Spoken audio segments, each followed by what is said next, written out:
అందరికీ నమస్కారం. ఈరోజు ఒక విషాదకరమైనటువంటి వార్తతో స్టార్ట్ చేయాల్సి వస్తూ ఉంది. మన ఎల్లో పత్రికలకు సంబంధించినటువంటి వార్తల మీద.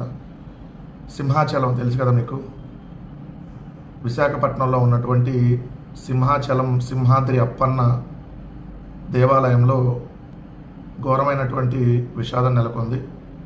8 మంది భక్తులు మృతి చెందడం జరిగింది. ఎందుకంటే అప్పన్న చందనోత్సవం జరుగుతూ ఉంది. దానికి సంబంధించి 300 రూపాయల టికెట్ల క్యూ లైన్లో నిలబడినటువంటి భక్తులు ఎవరైతే ఉన్నారో వాళ్ళ మీద గోడ కూలి ఆ క్యూ లైన్లో 8 మంది భక్తులు చనిపోవడం జరిగింది. మరికొందరికి గాయాలని వైఎస్ఆర్ కాంగ్రెస్ పార్టీ తరఫున తీవ్ర దిగ్భ్రాంతి వ్యక్తం చేస్తూ ఉన్నాం. ఆ మృతుల కుటుంబాలను ప్రభుత్వం ఆదుకోవాలని, ఏదైతే గాయపడినటువంటి వారికి మెరుగైనటువంటి వైద్యం అందించాలని చెప్పి కోరుకుంటా ఉన్నాం. మరోసారి ఇలాంటి సంఘటనలు జరగకుండా ప్రభుత్వం చర్యలు చేపట్టాలి అని కూడా డిమాండ్ చేస్తూ ఉన్నాం. ఈరోజు చాలా ప్రధానమైనటువంటి వార్తని ఎలా వాళ్ళు డైవర్ట్ చేస్తారంటని చూస్తే, ఈనాడు పత్రికలో కొప్పర్తి ఓర్వకల్లు పారిశ్రామిక నోట్లకు పచ్చ జెండా, అభివృద్ధికి కేంద్రం అంగీకారం, 3,000 కోట్లతో మౌలిక సదుపాయాల కల్పన, కేంద్ర సంస్థ నిక్డిక్తో రాష్ట్ర ప్రభుత్వ ఒప్పందం అని కొప్పర్తి పారిశ్రామిక వాడ ఫోటో కూడా వేశారు. వేసి దాంట్లో 3,035 కోట్ల రూపాయలు ఖర్చు చేయనున్న మొదటి దశలో 2 పార్కుల్ని అభివృద్ధి చేయడానికి 1,771 కోట్లతో ఓర్వకల్లు అభివృద్ధి, కొప్పర్తిలో 2,596 ఎకరాల్లో మౌలిక సదుపాయాలు. అసలు ఈ కొప్పర్తి ఇండస్ట్రియల్ పార్క్ కానీ, లేదంటే మీరు అన్నట్టుగా ఓర్వకల్లు పారిశ్రామిక పార్క్ కానీ ఎవరి హయాంలో వచ్చింది? ఆల్రెడీ వచ్చిందాన్ని మీరు ఇప్పుడు ఒప్పందం కుదుర్చుకున్నాము, ఇప్పుడేదో దాన్ని తీసుకుని వస్తున్నామని పత్రికలు ఎట్లా రాస్తారు నిస్సిగ్గుగా? అంటే ఎవడుకోబుట్టినటువంటి పిల్లాడికి మీరు పేర్లు పెట్టడము, లేదంటే మీరు వాళ్ళని మేమే కన్నామని చెప్పి చెప్పుకునేటటువంటి దిక్కుమాల స్థితిలో ఇప్పుడున్నటువంటి కూటమి ప్రభుత్వం, అలానే ఈ పత్రికలు ఉన్నాయంటే అసలు దారుణం. నేను ఇప్పుడు మీకు ఈ డిస్ప్లేలో మీకు ఆ డేట్లతో సహా ఈ కర్నూలు కడపలో పారిశ్రామిక పార్కులు అభివృద్ధి అని చెప్పి అదే ఈనాడులో చూడండి. మీరు చూస్తే కేంద్రం ఆమోదం ఎప్పుడు 12/9/2020 ఓర్వకల్లు పారిశ్రామిక పార్కును 9,000 ఎకరాల్లో అభివృద్ధి చేయనున్నారు. ఇప్పటికే 7,500 ఎకరాలు ఏపీఐసీస్ దగ్గర ఉన్నాయి. మరో 1,500 ఎకరాలు సేకరించాలి. దీని అభివృద్ధికి 1,500 కోట్లు ఇవ్వడానికి ఎన్ఐసిడిటి అంగీకరించింది అని చెప్పి అధికారులు తెలిపారు. దానికి సంబంధించి ప్రభుత్వం జీవో కూడా ఇచ్చింది. GO MS number 87 1/12/2020. Eenadu CM Jagan కొప్పర్తిలో వైఎస్ఆర్ మెగా ఇండస్ట్రియల్ హబ్ను ప్రారంభించిన జగన్. ఈనాడు కడప ఎడిషన్ కొంగొత్త కొప్పర్తి పారిశ్రామిక వాడలో 23 పరిశ్రమల ఏర్పాటు, ఈఎంసీలో అతిపెద్ద పారిశ్రామిక డెక్సన్ 23న సీఎం చేతుల మీదుగా ప్రారంభోత్సవం. ఎప్పుడు డిసెంబర్ 19, 2021 కొప్పర్తి పారిశ్రామిక వాడ గురించి ఆల్రెడీ జగన్ గారు వెళ్ళి ప్రారంభించినటువంటి ఫోటోలు. 2020లో జగన్మోహన్ రెడ్డి గారు ముఖ్యమంత్రిగా ఉన్నప్పుడు కొప్పర్తిలో పారిశ్రామిక పార్క్ ఏర్పాటు చేయడం కోసం ప్రత్యేక రాయితీలని జగన్మోహన్ రెడ్డి గారు ప్రభుత్వం అనౌన్స్ చేసింది. డిసెంబర్ 21 కొప్పర్తిలో మెగా పారిశ్రామిక పార్కును జగన్మోహన్ రెడ్డి గారు ప్రారంభించారు. 2020 డిసెంబర్లో ఏదైతే ఈ పార్కుకు సంబంధించినటువంటిది దానికి సంబంధించినటువంటి రాయితీలు అనౌన్స్ చేసి రాష్ట్ర ప్రభుత్వం 1 సంవత్సరంలోనే ఆ పార్కుని జగన్మోహన్ రెడ్డి గారు మళ్ళీ స్టార్ట్ చేశారు. అప్పుడే 23 పరిశ్రమలతో స్టార్ట్ అయింది ఆ పార్కుని.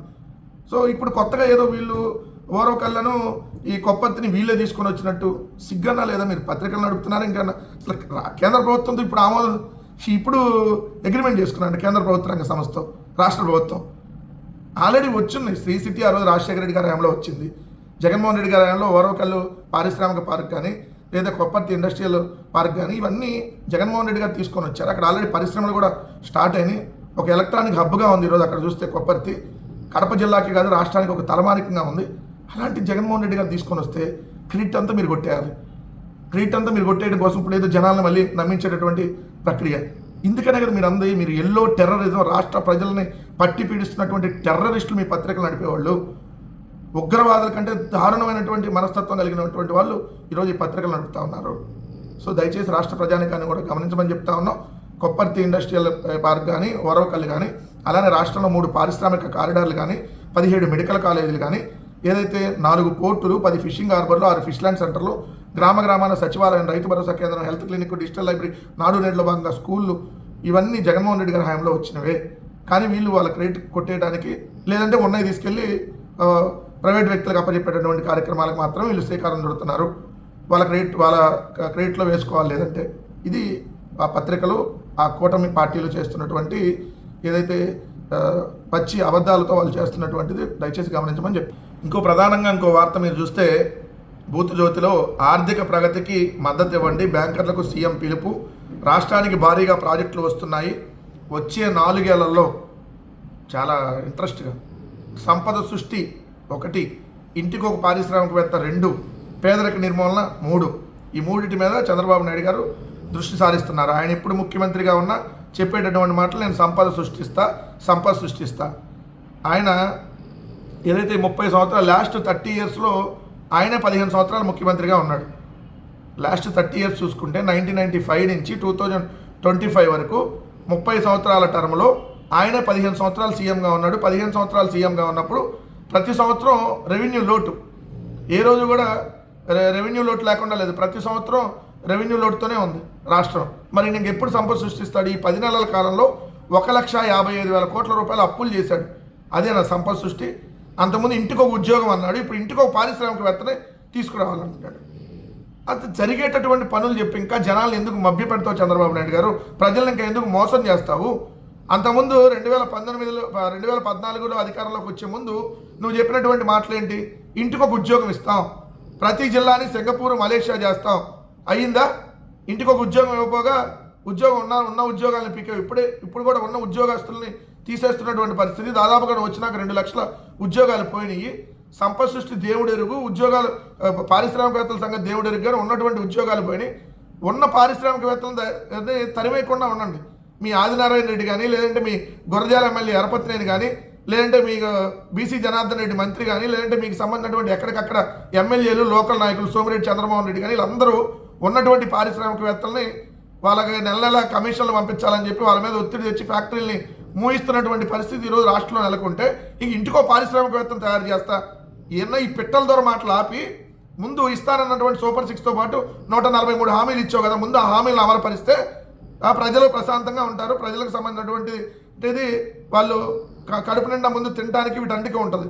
నీ హామీలో తినడానికి తిండి లేక, ఈరోజు రైతులు పండించినటువంటి పంట గిట్టుబాటు ధర లేక, ఈరోజు ఏదో చదువుకునేటటువంటి విద్యార్థులకు రియంబర్స్మెంట్ రాక, ఏదంటే చదువు అయిపోయినటువంటి విద్యార్థులకు ఉద్యోగాలు రాక, ఇంత దారుణమైనటువంటి పరిస్థితి రాష్ట్రంలో నీ ప్రభుత్వ హయాంలో నెలకొంటే ఇంకా నేను సంపద సృష్టిస్తా, ఇంటికి ఒక పారిశ్రామికవేత్తను తీసుకొని వస్తా, పేదరికం లేకుండా చేస్తా. పేదరికం నీ హయాంలో పెరిగిపోతా ఉంది రోజు రోజుకి. ఓ పక్క చూస్తే పేదలను తీసుకెళ్ళి పారిశ్రామికవేత్తలుగా తాకట్టు పెడుతున్నా, అదే P4 విధానం అంటావు. ప్రభుత్వం ఆదుకోరా నాయన అంటే నేను పలానా వాళ్ళకి అప్పచెబుతా, వాళ్ళు చూసుకుంటారులే. ఎందుకు చూసుకుంటారు? సో ఇప్పటికైనా సొల్లు కబుర్లు ఆపి ఏదైతే రాష్ట్రానికి మంచి చేసేటటువంటి కార్యక్రమాలు చేసి తప్ప ఇంకా ఈ పబ్లిసిటీ పిచ్చి ఇంటికి ఒక పారిశ్రామికవేత్త సిగ్గున్నా ఉండాలి. పొద్దునే ఇట్లాంటి వార్తలు రాసిన పత్రికలకెటు రాసిన మాట్లాడి నీకెటు లేదు, ఆ పత్రికలకన్నా ఉండాలి కదా. ఇది ఇంకా ప్రజలు మభ్య పెట్టడానికి రోజు ఆ పత్రికలు రాస్తున్నటువంటి ఇంకో వార్త. ఈ వార్త చూస్తే పవన్ కళ్యాణ్కి సంబంధించినటువంటి వార్త. ఇది దేశ సమగ్రతపైనే దాడి, పర్యాటకుల హత్య అత్యంత హేయం, కాశ్మీర్ ఎప్పటికీ భారత్లో అంతర్భాగమే, ఎవరికైనా పాక్పై ప్రేమ ఉంటే అక్కడికి వెళ్ళాలి. జనసేన అధినేత పవన్ కళ్యాణ్ వ్యాఖ్యలు. జన సైనికుడి కుటుంబానికి 50 లక్షలు సాయం, పాకిస్తాన్పై ప్రేమ ఎక్కువైతే అక్కడికి వెళ్ళిపోండి, హిందువులకు ఉన్నది ఒకటే దేశం, మార్క్ శంకర్ ఇంకా తేరుకోలేదు. ఇంకా ముందు మార్క్ శంకర్ త్వరగా కోలుకోవాలని చెప్పి, ఎందుకంటే చిన్న పవన్ కళ్యాణ్ గారి అబ్బాయికి ఏదైతే స్కూల్లో అక్కడ యాక్సిడెంట్ అవటం, సో అతను ఇంకా త్వరగా కోలుకోవాలి, పూర్తిగా కోలుకొని మళ్ళీ అంతకుముందు ఎలా ఉన్నాడు అలా రావాలని చెప్పి మనస్ఫూర్తిగా కోరుకుంటా ఉన్నాం. అయితే ఈ వార్త దీని మీద అసలు డిస్కషన్ చేయకూడదులే అని అనుకున్నా కానీ చేయాల్సినటువంటి అవసరం ఏర్పడింది. ఎందుకంటే నేను నాకు మిత్రుడు ఒకళ్ళు వాట్సాప్లో పెట్టిన దాన్ని బట్టి సరే నిజమే కదా అని అనిపించింది. ఎందుకంటే ఆంధ్రప్రదేశ్ రాష్ట్రానికి సంబంధించి 2 చనిపోయారు ఈ ఉగ్రవాదుల దాడుల్లో. ఒకళ్ళు నెల్లూరు దగ్గర సోమిశెట్టి మధుసూదన్, 2 జేడి చంద్రమౌళి. అంటే నేను ఇక్కడ సామాజిక వర్గాలని తీయటం లేదు, సరే ఒకళ్ళు కాపు ఒకళ్ళు బీసీ. ఇక్కడ ఉగ్రవాదులకి సామాజిక వర్గంతో పని ఉండదు. వాళ్ళు వాళ్ళ దేశం కోసం పరాయి దేశంలో ఉన్నటువంటి వాళ్ళని దాడి చేయటమే వాళ్ళ లక్ష్యం కాబట్టి, సో ఆ దాడిలో ఆంధ్రప్రదేశ్ రాష్ట్రానికి సంబంధించినటువంటి 2 బలైపోయారు కాబట్టి ఆ 2 బలైనటువంటి వాళ్ళల్లో ఒకళ్ళకి పవన్ కళ్యాణ్ గారు నివాళులు అర్పించి, ఫోటో చూస్తే మీకు అర్థమవుతుంది, కేవలం ఎవరైతే సోమిశెట్టి మధుసూదన్ అనేటటువంటి వాళ్ళకే నివాళులు అర్పించి జేడీ చంద్రమోహన్ అనే అతనికి నివాళులు కూడా అర్పించాలి. ఇది కులాలు మతాల మధ్య ఏదైతే మనం చిచ్చు పెట్టాము అని చెప్పి ఏదైతే మేనిఫెస్టోలో పెట్టుకొని కులాలు మతాల మధ్య రెచ్చగొట్టేటటువంటి వ్యాఖ్యానాలు చేస్తూ మరి ఇక్కడ కూడా ఒకళ్ళకి పక్షపాతంగా ఒకళ్ళకి నివాళులు అర్పించకుండా ఉంటే చూసే వాళ్ళకి కూడా ఇదేంటి మన రాష్ట్రం నుంచి 2 చనిపోయారు కదా, 2కి నివాళులు అర్పించాలి కదా అనేది ఖచ్చితంగా ఒక భావన కలుగుతుంది కదా. మరి మీరు ఒకరికే నివాళులు అర్పించి ఇంకోళ్ళకి నివాళులు అర్పించకపోవటం, సో మీ స్టాండు రోజుకు ఒక మాట మీరు మాట్లాడతారు. మీరే ఇప్పుడు ఖచ్చితంగా భారతదేశం మీద ఎవరు దాడికి వచ్చినా కూడా వాడిని ఖచ్చితంగా కాల్చి పడేయాలి, లేదా వాడిని పట్టుకొని ఉరిదీయాలి. ఎవడు కూడా దాన్ని సహించకూడదు భారతదేశ పౌరుడిగా.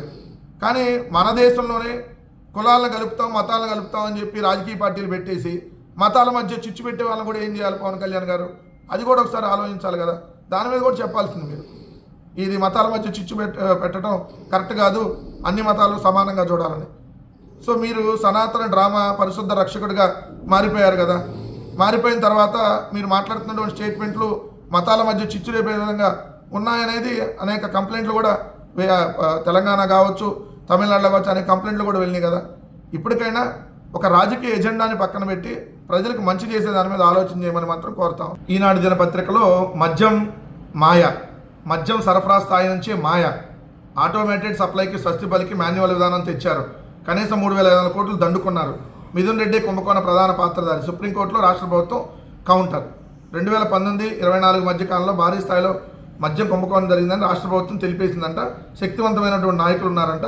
సో రోజు ఒక అబద్ధ వార్తని ప్రచారం చేసేసి అదే నిజమని నమ్మించాలనేటువంటి ప్రయత్నం ఆ రెండు ఉగ్రవాద పత్రికలు ఏ విధంగా చేస్తూ ఉంటాయో, ఆంధ్రప్రదేశ్ రాష్ట్రానికి పట్టినటువంటి ఎల్లో టెర్రరిజం ఆ రెండు పత్రికలు ఏదైతే ఉన్నాయో దాంట్లో ముడుపులన్నీ కేసిరెడ్డికి, అక్కడి నుంచి మిగతా వాళ్ళకి చెప్పేయండి, లేకపోతే జగన్ గారికి ప్యాలెస్కి వెళ్ళిపోయి రాస్తారు కదా. రేపు రోజు రాసేది మీరు అదే కదా. అంటే ఆడలేక మధ్యలో ఓడిలాగా నీతిగా నిజాయితీగా ధైర్యంగా రాజకీయాలు చేయలేనటువంటి చేతగానటువంటి దద్దమలే ఇలాంటివన్నీ తప్పుడు వార్తలు రాసి ఏదో ఒక విధంగా ప్రజల మెదడులో విషం చిమ్మాలనేటువంటి ప్రయత్నం చేస్తారు. ఎందుకంటే జగన్మోహన్ రెడ్డి గారి హయాంలో మద్యం కుంభకోణం అనేది జరగడానికి అవకాశమే లేదు. ఏ విధంగా జరిగింది మీరు చెప్పండి? ప్రభుత్వం మద్యం దుకాణాలు నిర్వహిస్తే జరిగిద్దా? ఏదైతే ఒక్క కొత్త డిస్టిలరీకి పర్మిషన్ ఇవ్వకపోతే మద్యంలో కుంభకోణం జరుగుతుందా? ఏదైతే బెల్ట్ షాపుల్ని తీసేస్తే కుంభకోణం జరిగిద్దా? మద్యం షాపులను తగ్గిస్తే కుంభకోణం జరిగిద్దా? మద్యాన్ని ప్రభుత్వమే ఒక ట్రాన్స్పరెంట్గా అమ్మితే కుంభకోణం జరిగిద్దా? ఏ ఒక్క కొత్త బ్రాండ్లో తీసుకురాకుండా ఆ పాత బ్రాండ్లనే కొనసాగిస్తే కుంభకోణం జరిగినట్ట? ఎక్కడ కుంభకోణం జరిగింది? 2014-19 జరిగింది, 2024 నుంచి ఇప్పుడు జరుగుతూ ఉంది మరొకసారి. ఎందుకంటే చంద్రబాబు నాయుడు గారు అప్పుడు ఆయన హయాంలో డిస్టిలరీలకు సంబంధించినటువంటి కొన్ని డిస్టిలరీలకే ఏదైతే 50% ఆర్డర్లు ఇచ్చాడు కాబట్టి ఆ రోజు జరిగింది. అలానే అప్పుడు తీసుకున్నటువంటి పాలసీ వల్ల రాష్ట్ర ప్రభుత్వానికి సంవత్సరానికి 1,500 కోట్ల నష్టం చేకూరింది. 4 సంవత్సరాల పాటు 2015-19 6,000 కోట్లు నష్టపోయింది ఆ రోజు రాష్ట్ర ప్రభుత్వం. మళ్ళీ ఇప్పుడు మార్జిన్ని 14% పెంచడం వల్ల ఏదైతే విచ్చలవిడిగా బెల్ట్ షాపులు, విచ్చలవిడిగా మద్యం దోపిడీ ఇప్పుడు జరుగుతూ ఉంది, ఇప్పుడు కుంభకోణాలు జరుగుతూ ఉన్నాయి. సో ఇప్పుడు కొత్త బ్రాండ్లు 99 రూపాయలకి ఏదైతే చీప్ లెక్కర్ తీసుకొని వచ్చి ఎక్కడా లేనటువంటి చెత్త బ్రాండ్లు, పిచ్చి బ్రాండ్లు తీసుకొని వచ్చి ఆ బ్రాండ్లు సేల్స్ పెంచి ఇప్పుడు జరుగుతూ ఉంది కుంభకోణం. ఏదైతే మీరు అన్నట్టు Sumo whisky, short whisky, Kerala malted whisky, Bengaluru malted whisky, VSOP brandy, 99 rupees brandy, ఇలాంటి చెత్త బ్రాండ్లు అన్నీ తీసుకొని వచ్చి మీరు ఇప్పుడు చేశారు. సో ఆ రోజు జగన్మోహన్ రెడ్డి గారి ప్రభుత్వం ఉన్నప్పుడు ఎక్కడా జరగలేదు. మీరు సుప్రీంకోర్టులో అఫిడవిట్ వేస్తారా, ఇంకో దాంట్లో వేస్తారా వేసుకొని మేము న్యాయపరంగా ఖచ్చితంగా పోరాడతాం. మీలాంటి ఉగ్రవాదులకి భయపడేటటువంటి పరిస్థితే లేదు. భారతదేశంలో ఉన్నటువంటి పౌరులు ఏ విధంగా పాకిస్తాన్ ఉగ్రవాదుల్ని ధైర్యంగా ఎదుర్కొంటారో, దేశం మీద ఎవరన్నా ఏదైతే పోరాటం చేయడానికి ఎవడన్నా వస్తే, దండయాత్ర చేయడానికి ఎవడన్నా వస్తే ఎలా సమర్థవంతంగా ఎదుర్కొంటారో మీ 2 ఎల్లో పత్రికల మీద ఆంధ్రప్రదేశ్ రాష్ట్ర ప్రజలు కూడా అదే విధంగా ఎదుర్కొంటారు. మీ విషపరాతలను ఎట్టి పరిస్థితుల్లో నమ్మరని మాత్రం క్లియర్గా చెప్తా ఉన్నాం. ఆ 2 దినపత్రికలు ఏదైతే ఉన్నాయో, టెర్రరిస్టులు నడుపుతున్నటువంటి 2 పత్రికలు ఏదైతే ఉన్నాయో ఆ 2 పత్రికల్లో ప్రధానంగా కొన్ని వార్తలు డైలీ ఉంటాయి. ఒకటి అమరావతి అద్భుతం, అదరహో, అతిరామం అమరావతి ప్రపంచ స్థాయి రాజధాని, ఇట్లాంటి వార్త కామన్గా ఒకటి ఉంటుంది. అమరావతి వంపులు సొంపులు గురించి వార్తలు ఉంటాయి. అలానే ఒకటి చంద్రబాబు నాయుడు గారు సంపద సృష్టి, పేదరికం తీసుకొస్తున్నా అసలు ఈ రాష్ట్రానికి నెంబర్ 1గా తీసుకొని వెళ్ళా, ఈ రాష్ట్రంలో చంద్రబాబు నాయుడు గారు తోపుతురు అనేటటువంటి వార్త ఒకటి కామన్గా ఉంటుంది. జగన్మోహన్ రెడ్డి గారి మీద బుర్ర జల్లే వార్త అసలు వెరీ కామన్గా ఉంటుంది. సో ఈ 3 వార్తల్లో ఇంకో అమరావతి గురించి జ్యోతి, పచ్చదనం పరుచుకున్న రాజధాని దారులు, అమరావతి హరిత సోయగం, అందమైన మొక్కలతో ముస్తాబు, పునర్నిర్మాణ సభకు వచ్చేవారు మైమరిచిపోయేలా ఉద్యానవనంలో ప్రధాన రోడ్లు, జంక్షన్లు, వేదికలు, వినూత్న అనుభూతి కలిగేలా భారీగా ప్లాంటేషన్, సందర్శకులకు ఆహ్వానం పంచేలా ఏడీసీ కృషి, అని మంచి ఫోటోలు వేశారు. కట్టి పడేస్తున్న పచ్చ అందాలు ఈనాడు, పచ్చందాలు. ప్రధాని పర్యటనకు సుందరంగా ముస్తాబు. మల్కాపురం పార్కు నుంచి హెలీప్యాడ్కు వెళ్లే మార్గం, సచివాలయం ప్రవేశం వద్ద ఉద్యానవనం. అమరావతి డెవలప్మెంట్ కార్పొరేషన్ లిమిటెడ్ ఉద్యాన విభాగం సుందరంగా తీర్చిదిద్దుతుంది. ఏదైతే ప్రధానమంత్రి మోడీ గారి పర్యటనకు సంబంధించి ఎండిన లాను మొక్కలను తొలగించి కొత్త పచ్చికను వేశారు. దీంతో కనుచూపు మీద పచ్చదనం పరుచుకుంది.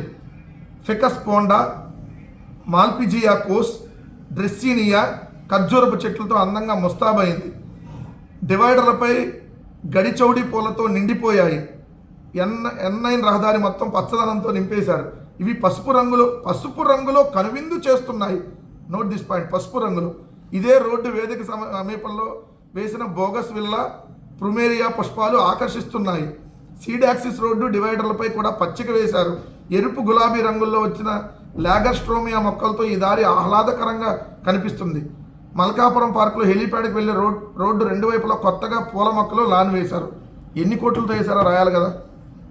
ఎన్ని వందల కోట్లతో టెంపరీగా ఈ పచ్చదనాన్ని, పచ్చ అందాలను నియమించారనేది రాయాలి కదా. అమరావతి పేరుతో జరుగుతున్నటువంటి దోపిడీలో, అమరావతి పేరుతో జరుగుతున్నటువంటి దుబారాలో ఇది ఎన్ని కోట్లకి ఇచ్చారనేది రాయలేదే. ఈ పచ్చదనాన్ని పరచడానికి లైట్లు ఇప్పుడు టెంపరీగా ఏదైతే రేపు మీటింగ్కి సంబంధించి మోడీ గారి మీటింగ్కి కేవలం లైట్లకి, అక్కడ పార్కింగ్ లైట్లకి, డయాస్ దగ్గర కూడా ఓన్లీ పార్కింగ్ ప్లేస్లో లైట్లకి 2.5 కోట్లు. 3D నమూనాలో గ్రాఫిక్స్ వేసి చూపించడానికి సచివాలయం ఇలా కట్టబోతున్నామని, ఆల్రెడీ సచివాలయం ఉంది, కొత్తది కడతారని, దానికి గ్రాఫిక్స్ వేసి చూపించడానికి 88.5 లక్షలు. 5 లక్షల మందిని సమీకరిస్తానికి ఎన్ని వందల కోట్లు. సో ఇవన్నీ రాయాలి కదా. సో ఎంత రాయండి. అది ఇది ఇవన్నీ ఇక్కడ ఫారెన్ నుంచి తెచ్చారా? చూస్తే అసలు ఆ పేర్లు ఎప్పుడు మనం విన్నా అంతంత సోయగాల మొక్కలు, పచ్చదనాలు, పచ్చందం పరుచుకుంది. ఉన్న దగ్గర చేయండి రా అంటే మీరు చేస్తుండే దుబారా. సో మళ్ళీ ఇంత దారుణం. పత్రికలు కూడా చూడండి ఏ విధంగా అసలు సోయగాలు, అసలు అమరావతి అందాలు పరుచుకొని తెరుచుకుంది. అసలు కట్టి పడేస్తున్నాయి పచ్చందాలు, హరిత సోయగా అందమైన మొక్కలతో. అసలు రాజధానిలో అడుగు పెట్టగానే ఆహా అనిపించేలా, ఎటు చూసినా పచ్చదనం ఉట్టిపడేలా వాతావరణం కల్పిస్తున్నారంట. ఆడ పచ్చదనం లేదు, పచ్చదనాన్ని కల్పిస్తున్నారు. 3 పంటలు పండే భూములు లాక్కొని ఉన్న పచ్చదనాన్ని నాశనం చేసి కొత్తగా పచ్చదనాన్ని పెడతాము. రోడ్ల వెంబడి పచ్చడి తివాచీల 1,00,000 ఎకరాలు 3 పంటలు పండే భూముల్ని, పచ్చటి భూములను తీసుకొని కొత్తగా పచ్చందాలను భరుస్తున్నారంట. వాహ్ వాహ్ వాహ్ వాహ్ వాహ్ వాహ్ గ్రేట్. ఏంటంటే పచ్చటి భూములు లాక్కొని పచ్చటి అందాలని డబ్బులు పెట్టి కొన్ని వందల కోట్లు పెట్టి పరుస్తున్నారంట. ఇది ఆంధ్రప్రదేశ్ రాష్ట్ర కూటమి ప్రభుత్వం చేస్తున్నటువంటి దుర్మార్గం.